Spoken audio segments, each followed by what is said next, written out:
Assalamualaikum warahmatullahi wabarakatuh. Perkenalkan, nama saya Adila Selistiani dengan NIM 14106210106. Di sini saya akan mempresentasikan mini skripsi saya dengan judul Peran Komunikasi Interpersonal dalam Membentuk Citra Badan Eksekutif Mahasiswa Prodi Ilmu Komunikasi Universitas Negeri Jakarta periode 2023-2024. Bab 1. Pendahuluan. Badan Eksekutif Mahasiswa memiliki peran penting dalam mempengaruhi kebijakan dan keputusan di lingkungan kampus.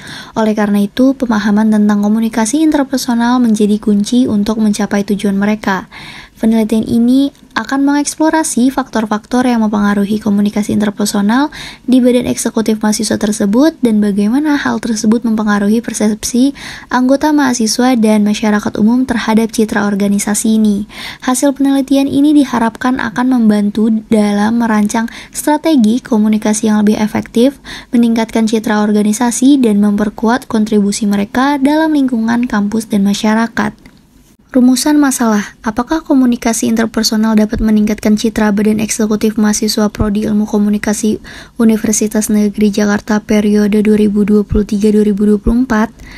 Kedua, bagaimana komunikasi interpersonal berperan dalam pengembangan dan pembentukan citra badan eksekutif mahasiswa Prodi Ilmu Komunikasi Universitas Negeri Jakarta periode 2023-2024? Apa saja indikator yang digunakan untuk mengukur citra badan eksekutif mahasiswa Prodi Ilmu Komunikasi periode 2023-2024 di mata anggota mahasiswa dan masyarakat? Untuk tujuan penelitian ini, pertama, menganalisis komunikasi interpersonal dapat meningkatkan citra badan eksekutif mahasiswa Prodi Ilmu Komunikasi UNJ.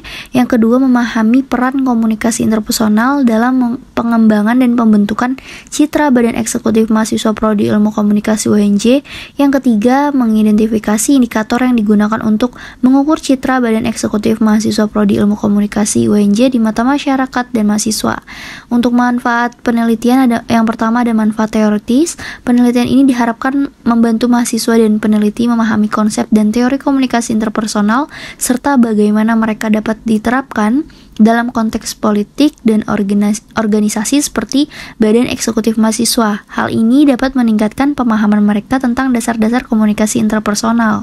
Yang kedua, manfaat praktis. Penelitian ini dapat membantu dalam meningkatkan hubungan antar pribadi di dalam badan eksekutif mahasiswa.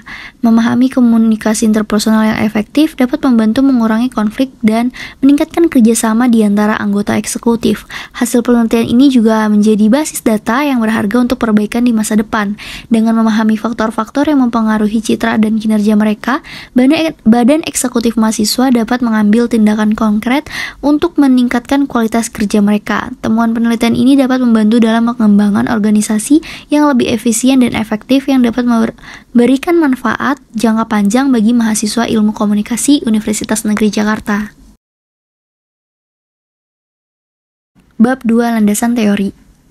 Peran berasal dari kata peran yang merujuk pada sekelompok tingkatan yang diharapkan dari seseorang dalam masyarakat, dan peran merupakan bagian dari tugas utama yang harus dijalankan. Dalam bidang psikologi perkembangan, Laura Berg menyebutkan bahwa peran adalah konsep yang sangat relevan dan memahami perkembangan individu. Peran membantu individu mengenali identitas mereka dalam lingkungan sosial dan juga memahami bagaimana mereka harus berperilaku. Selanjutnya ada komunikasi. Menurut Sarah Trenholm mengungkapkan bahwa komunikasi adalah sebuah proses di mana individu dalam suatu kelompok menggunakan alat-alat budaya yang tersedia untuk menciptakan representasi bersama tentang realitas. Sedangkan menurut DeVito menggambarkan bahwa komunikasi sebagai tindakan mengirimkan pesan dengan tujuan untuk mencapai pemahaman dan mempengaruhi individu yang terlibat. Kesimpulan dari kedua pernyataan tersebut adalah bahwa komunikasi adalah sebuah proses yang melibatkan penggunaan alat-alat budaya seperti bahasa, cara berpikir, keyakinan, sikap, dan peran untuk menciptakan pemahaman bersama tentang realitas.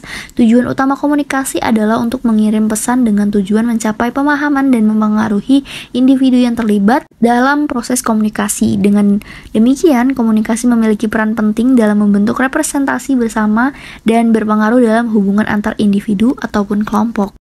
Selanjutnya ada peran komunikasi. Komunikasi ini memegang peran sangat penting dalam konteks sistem sosial yang saling berinteraksi dan oleh karena itu tidak dapat dipisahkan dari masyarakat dalam keseluruhan. Hal ini dinyatakan oleh Nan Lohi, suatu organisasi untuk mencapai kesuksesan sangat bergantung pada kualitas sumber daya manusia yang terlibat dalam interaksi dan kontribusi mereka dalam mengembangkan organisasi tersebut. Selanjutnya ada unsur komunikasi. Menurut De Vito, terdapat 6 unsur komunikasi. Yang pertama ada sumber dan penerima, kedua ada pesan, ketiga ada saluran komunikasi atau channel, yang keempat ada kebisingan atau noise, yang kelima konteks, yang keenam etik atau etika, dan selanjutnya ada komunikasi interpersonal. Komunikasi interpersonal adalah bentuk komunikasi yang terjadi antara dua individu atau terkadang lebih yang melibatkan baik ekspresi verbal maupun nonverbal dan di mana keduanya saling mempengaruhi satu sama lain seperti yang dijelaskan oleh De Vito. Keunikan dari komunikasi interpersonal ini terletak pada pembentukan makna bersama antar komunikator atau pembicara dan komunikan atau pendengar. Sebagaimana yang ditegaskan oleh Nurdin, dalam proses ini makna dari pesan yang disampaikan tidak hanya ditentukan oleh kata-kata yang digunakan, tapi juga bagaimana pesan tersebut dipahami dan diterima oleh pihak yang mendengarkan. Untuk fungsi komunikasi interpersonal, menurut De Vito ini ada yang pertama ada komunikasi interpersonal memungkinkan kita untuk belajar dan memahami dunia luar serta orang lain. Yang kedua ada komunikasi interpersonal dapat membantu kita berhubungan juga dengan orang lain. Yang ketiga komunikasi interpersonal memiliki peran dalam mempengaruhi sikap dan perilaku orang lain. Yang keempat komunikasi interpersonal juga memiliki fungsi bermain. Dan yang kelima, komunikasi interpersonal bisa digunakan untuk membantu. Selanjutnya ada membentuk citra. Menurut Kotler, citra yaitu kompleksitas keyakinan, ide, dan kesan yang dimiliki oleh individu terkait dengan suatu entitas yang bisa berupa individu, kelompok, organisasi, atau hal lainnya. Ketika entitas tersebut adalah sebuah organisasi, maka citra organisasi merujuk pada keseluruhan persepsi, keyakinan, ide, dan kesan yang dimiliki oleh individu terhadap organisasi tersebut. Citra ini dapat mencakup berbagai aspek seperti reputasi, kualitas, produk dan atau pelayanan, budaya organisasi, dan banyak elemen yang membentuk pandangan individu tentang organisasi tersebut. Nah, dalam penelitian ini, citra yang dimaksud adalah citra organisasi. Jadi, citra organisasi ini seringkali terkait erat oleh reputasi organisasi. Reputasi ini adalah hasil dari citra yang terbentuk dari waktu ke waktu berdasarkan pengalaman, pengetahuan, dan interaksi dengan organisasi. Reputasi yang baik dapat memberikan keunggulan kompetitif dan mempengaruhi persepsi terhadap mahasiswa ilmu komunikasi Universitas Negeri Jakarta. Selanjutnya ada review literatur. Jadi sebelum penelitian ini dilakukan, ada beberapa penelitian terdahulu, di antara lain sebagai berikut. Yang pertama, berjudul Pengaruh Komunikasi Interpersonal dan Corporate Social Responsibility terhadap Citra Perusahaan PT Mitra Bara Adi Perdana Tbk di Kalimantan Utara. Dengan hasil pengujian hipotesis parsial dan simultan menunjukkan pengaruh positif dan signifikan dari komunikasi interpersonal CCR terhadap citra perusahaan PT Mitra Bara Adi Perdana Tbk di Jakarta. Berdasarkan hasil ini disarankan agar komunikasi interpersonal dan CCR dapat dilakukan secara berkelanjutan dan berkala. Selanjutnya ada penelitian kedua dengan judul Pengaruh Komunikasi Interpersonal, Kampanye Sosial Media, dan Citra Organisasi terhadap Kepuasan Konsumen di Bea Cukai, Surakarta. Dengan hasil penelitian menyebutkan citra organisasi berpengaruh terhadap kepuasan konsumen dan citra organisasi mampu memediasi hubungan komunikasi interpersonal dan kampanye di media sosial terhadap kepuasan konsumen. Selanjutnya, penelitian ketiga berjudul Pengaruh Komunikasi Interpersonal terhadap Citra Perusahaan dan Kinerja Keuangan Studi Kasus PT Bank Pembiayaan Rakyat Syariah atau BPRS. Jadi, hasil dari penelitian ini adalah Hasil analisis ini menunjukkan bahwa variabel komunikasi interpersonal berpengaruh signifikan terhadap citra perusahaan dengan nilai T sebesar 8,06 dan signifikansi sebesar 0,00. Namun, variabel komunikasi interpersonal tidak berpengaruh terhadap kinerja keuangan karena nilai T sebesar 1,236 dengan signifikansi sebesar 0,236. Penelitian keempat berjudul Pengaruh Komunikasi Interpersonal, Kualitas Pelayanan Customer Service, dan Citra Merek terhadap kepuasan nasabah pada pengguna aplikasi Brimo. Dengan hasil penelitian yang pertama, interaksi komunikasi antar individu memiliki pengaruh yang signifikan terhadap kepuasan pelanggan. Yang kedua, kualitas pelayanan pelanggan memiliki pengaruh yang signifikan terhadap kepuasan pelanggan. Yang ketiga, citra merek memiliki pengaruh yang signifikan terhadap kepuasan pelanggan. Yang keempat, secara bersama-sama, interaksi komunikasi antar individu, kualitas pelayanan pelanggan, dan citra merek memiliki pengaruh yang signifikan terhadap kepuasan pelanggan. Selanjutnya ada penelitian kelima berjudul Komunikasi antar pribadi antara pustakawan dengan pemustaka terhadap citra perpustakaan di UPT Perpustakaan Universitas Diponegoro. Untuk hasilnya menunjukkan tingkat signifikansi sebesar 0,000 dengan hubungan positif yang kuat sebesar 0,674. Dengan tingkat signifikansi yang kurang dari 0,05, H1 diterima dan H0 ditolak. Menyimpulkan bahwa kualitas komunikasi antar pribadi antara pustakawan dan pemustaka berpengaruh pada citra di perpustakaan UPT Universitas Diponegoro. Penelitian ke-6, selanjutnya ada A Picture Speak 1,000 Words, Crisis Communication and Image Making of Indonesian Public Leaders on Instagram. Selama krisis pandemi ini diharapkan para pemimpin publik mampu memberikan informasi yang menjelaskan situasi yang terjadi kepada masyarakat yang terdampak. Untuk hasil dari temuan ini menunjukkan bahwa keempat pemimpin publik tersebut secara aktif mengunggah konten media sosial pada awal pandemi dengan fokus memperlihatkan upaya mereka dalam melawan virus dan menunjukkan kepemimpinan, kedekatan, dan juga keintiman terhadap pengikut mereka. Penelitian ketujuh berjudul The Role of Public Relation in Building a Positive Image of an Organization. Citra positif ini tidak terbentuk secara instan ya, tapi secara kebetulan dan juga melalui proses dan strategi. Penelitian ke-8 berjudul Internal Communication in Building Organizational Culture and Organizational Branding of Government Institution. Dengan hasil penelitian menunjukkan bahwa komunikasi internal berkontribusi pada pembentukan budaya organisasi dan budaya organisasi dapat membantu mengelola branding lembaga pemerintah. Namun, upaya branding saja tidak cukup. Jadi, jika tidak dibantu dengan peningkatan kualitas kerja, oleh karena itu penguatan budaya organisasi akan sangat signifikan dalam meningkatkan kinerja individu di lembaga pemerintahan.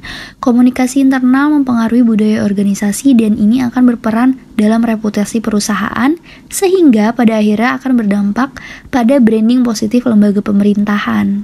Penelitian ke-9 berjudul Aktivitas Komunikasi Interpersonal Barista dalam Mempertahankan Citra Starbucks Chinatown.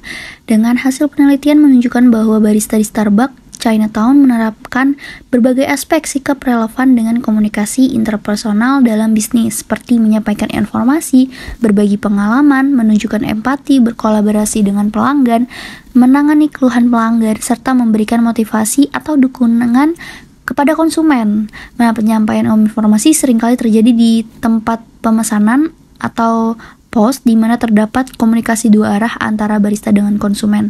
Selain itu, barista juga menjalin hubungan dan bekerja sama dengan konsumen di luar jam kerja, menunjukkan tingkat profesionalisme yang tinggi ketika menghadapi ketidakpuasan atau kekecewaan konsumen. Penelitian ke-10 berjudul Strategi Komunikasi Kelompok Club 3C dalam membentuk citra positif di lingkungan masyarakat. Dengan hasil menunjukkan bahwa Club 3C melakukan perubahan perilaku anggota, berinteraksi dengan masyarakat, sosialisasi keselamatan berkendara, dan menekankan nilai kepedulian sosial. Selanjutnya ada variabel X. Dalam penelitian ini, variabel X-nya adalah komunikasi interpersonal. Untuk variabel Y-nya adalah citra badan eksekutif mahasiswa.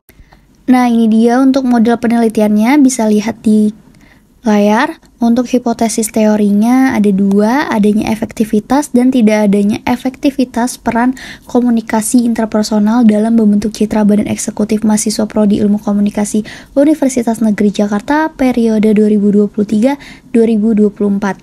Bab 3, metode penelitian. Paradigma penelitian yang dipakai adalah paradigma positivisme, adalah suatu pendekatan yang sering digunakan dalam penelitian kuantitatif. Paradigma ini bertujuan untuk memprediksi peristiwa atau fenomena sosial dengan cara yang objektif, berlandaskan pada hukum-hukum yang telah ditetapkan sebelumnya.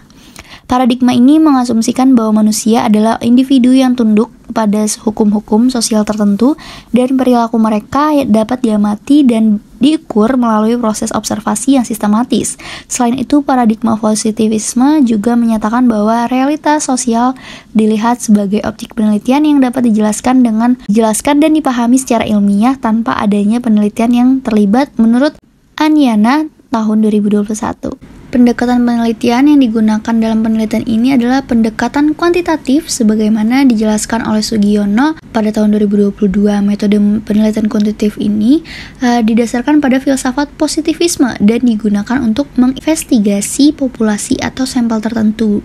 Data dikumpulkan melalui penggunaan instrumen penelitian dan analisis data dilakukan secara kuantitatif atau statistik. Tujuan utama dari penelitian ini adalah untuk menguji hipotesis yang telah dirumuskan sebelumnya. Dalam penelitian kuantitatif ini, peneliti akan menggunakan survei atau kuesioner untuk mengukur peran komunikasi interpersonal dalam membentuk citra badan eksekutif mahasiswa Prodi Ilmu Komunikasi UNJ. Data yang dikumpulkan akan dianalisis secara statistik untuk mengidentifikasi seberapa besar pengaruh komunikasi interpersonal terhadap citra badan eksekutif mahasiswa. Untuk metode penelitiannya menggunakan metode penelitian deskriptif kuantitatif yang bertujuan untuk menguraikan dan memberikan gambaran mengenai peristiwa yang sedang berlangsung dengan memaparkan fakta-fakta yang ditemukan dari observasi lapangan. Dalam konteks ini, Sugiono juga mencatat bahwa penelitian deskriptif digunakan untuk menganalisis hasil tetapi tidak untuk membuat kesimpulan yang mutlak. Nah, untuk metode kuantitatif deskriptif dapat digunakan untuk mengkaji hubungan antara peran komunikasi interpersonal dalam membentuk citra badan eksekutif mahasiswa Prodi Ilmu Komunikasi UNJ periode 2023 atau 2024. Penelitian ini melibatkan survei atau pengumpulan data berbasis angket untuk mengukur persepsi mahasiswa terkait komunikasi interpersonal yang dilakukan oleh badan eksekutif mahasiswa. Kemudian data ini nanti dianalisis secara deskriptif untuk menggambarkan pola komunikasi dan citra yang terbentuk. Populasi merujuk pada era generalisasi yang mencakup objek dan subjek dengan atribut dan ciri-ciri yang telah ditentukan oleh peneliti untuk tujuan studi, yang kemudian mendasar untuk membuat kesimpulan. Menurut Sugiono tahun 2022, populasi yang digunakan dalam penelitian ini adalah badan eksekutif mahasiswa yang berjumlah 70 orang dari total anggota Opmawa Ilmu Komunikasi UNJ berjumlah 93 orang. Untuk sampelnya, menurut Sugiono, sampel merujuk pada sebagian dari keseluruhan jumlah karakteristik yang dimiliki oleh populasi tersebut. Sementara itu, untuk ukuran sampel adalah yang digunakan untuk menentukan seberapa besar sampel yang digunakan dalam pelaksanaan penelitian. Dengan sampel yang digunakan adalah anggota badan eksekutif mahasiswa Prodi Ilmu Komunikasi UNJ yang terdiri dari 70 orang. Untuk penarikan sampelnya ada menggunakan purposive sampling dan dengan metode kuota sampling. Pengambilan ini secara sengaja atau purposive sampling, di mana penelitian ini dengan sengaja memilih sampel berdasarkan pertimbangan ukuran dan kriteria tertentu yang telah ditetapkan sebelumnya. Salah satu ciri utamanya dalam sampel ini dipilih sedemikian rupa sehingga mereka dapat secara tepat mempresentasikan hasil yang diharapkan oleh peneliti. Sedangkan kuota sampling adalah metode pengambilan sampel dalam penelitian di mana peneliti memilih sampel yang mewakili berbagai kelompok atau kategori dalam populasi berdasarkan kuota atau proporsi yang telah ditetapkan oleh sebelumnya. Untuk menentukan ukuran sampel, saya memakai rumus Slovin untuk menghitung sampel. Nah, ini dia rumus Slovin. Dan berdasarkan rumus tersebut, jumlah sampel terbanyak 70 orang dan tingkat kesalahannya ada 5% atau 0,05, maka didapatkan jumlah sampel sebanyak 60 orang. Untuk hipotesis riset adalah jawaban sementara terhadap pertanyaan-pertanyaan penelitian dan dapat diungkapkan dengan berbagai cara termasuk melalui analisis etimologis, aspek teknis, aspek statistik, dan lainnya. Terdapat hubungan positif antara efektivitas komunikasi interpersonal yang dilakukan oleh anggota Badan Eksekutif Mahasiswa Prodi Ilmu Komunikasi UNJ dan dengan persepsi dan citra positif mahasiswa terhadap badan eksekutif tersebut.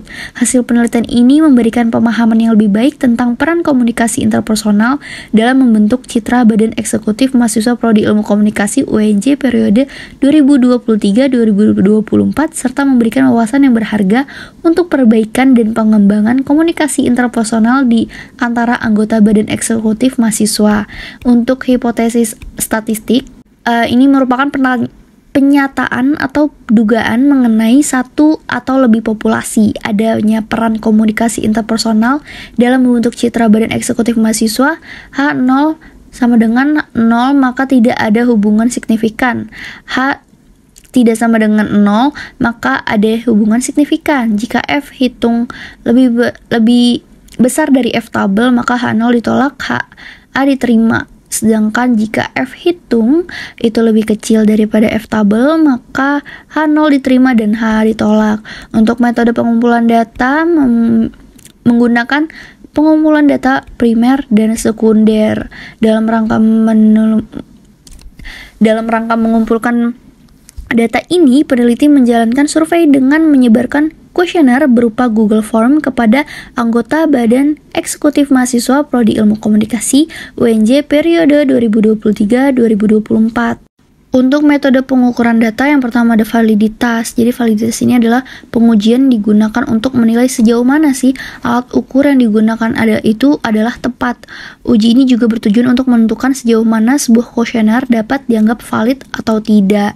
Penelitian ini menggunakan sampel berjumlah 60 orang dan tingkat kesalahan sebesar 5% untuk menentukan valid atau tidaknya instrumen dilihat dari R hitung atau total masing-masing instrumen variabel pada Pearson correlation pada N sama dengan 60. Diketahui bahwa R tabel bernilai 0,250. Nilai R tabel inilah yang akan jadi acuan untuk menentukan kevaliditan masing-masing item instrumen. Jika signifikansi kurang dari 0,05 artinya valid, namun jika signifikansi lebih besar daripada 0,5 artinya tidak valid. Ini dia hasil hitung validitas X-nya. Nah, pada hasil tabel di atas menunjukkan bahwa masing-masing item pada variabel X mempunyai nilai R hitung melebihi R tabel dan signifikansi. Jadi dapat dinyatakan bahwa variabel X itu adalah valid. Ini untuk tabel validitas E-nya. Hasil pada tabel di atas menunjukkan bahwa masing-masing item pada variabel Y mempunyai nilai R hitung melebihi R tabel dan nilai signifikansi. Jadi dapat dinyatakan bahwa variabel Y juga valid. Untuk reliabilitasnya, reliabilitas ini ukuran sejauh mana respon individu terhadap pertanyaan dalam kuesioner tetap konsisten atau stabil dari waktu ke waktu. Jika reliabilitasnya tinggi, maka kuesioner dianggap dapat diterima secara statistik. Nilai alpha Cronbach ini jika mendekati 1 menunjukkan tingkat keandalan dan konsistensi internal kuesioner yang tinggi. Kuesioner dikatakan reliable jika Cronbach alpha-nya lebih besar daripada 0,6.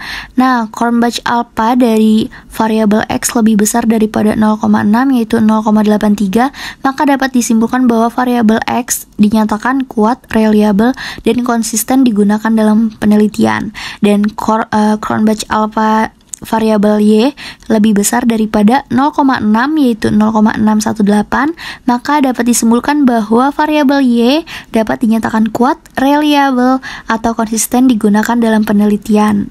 Untuk metode analisis data ada analisis data univariat dan bivariat. Selanjutnya, keterbatasan kelemahan penelitian. Yang pertama, ada penelitian ini memiliki keterbatasan waktu. Untuk kedua, penelitian ini terbatas pada periode 2023 dan 2024 saja. Untuk keterbatasan yang ketiga, kesulitan dalam mendapatkan responden yang mewakili seluruh populasi mahasiswa Prodi Ilmu Komunikasi UNJ. Dan untuk kelemahan penelitian yang pertama, terdapat potensi bias responden dalam penelitian ini. Jadi di mana responden ini mungkin cenderung memberikan respon yang dianggap benar atau yang diharapkan oleh peneliti.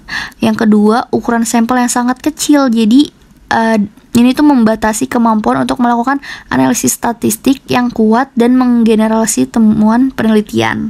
Selanjutnya ada definisi operasional. Dalam penelitian ini terdapat dua variabel menjadi fokus, yaitu variabel komunikasi interpersonal X dan variabel citra badan eksekutif yaitu Y. Komunikasi interpersonal ini merujuk proses penyampaian pesan oleh seorang kepada orang lain, baik melalui tatap muka maupun media, dengan komunikator sebagai penyampai pesan dan komunikan sebagai penerima pesan. Untuk mengukur komunikasi interpersonal digunakan skala yang mempertimbangkan aspek-aspek seperti frekuensi komunikasi antara anggota badan eksekutif, kualitas interaksi positif maupun negatif, keterbukaan dalam berkomunikasi, dan tingkat kesadaran anggota badan eksekutif terhadap mahasiswa. Sementara citra badan eksekutif mahasiswa merujuk pada keseluruhan persepsi, keyakinan, ide, dan kesan yang dimiliki oleh individu terhadap organisasi. Untuk mengukur citra badan eksekutif mahasiswa digunakan skala yang mempertimbangkan aspek seperti tanggapan positif mahasiswa terhadap badan eksekutif, tingkat partisipasi mahasiswa dalam kegiatan eksekutif, umpan balik mahasiswa terhadap badan eksekutif, dan persepsi mahasiswa terhadap hubungan badan eksekutif dengan komunikasi interpersonal. Dan ini dia operasionalisasi konsep atau yang disebut dengan OKA.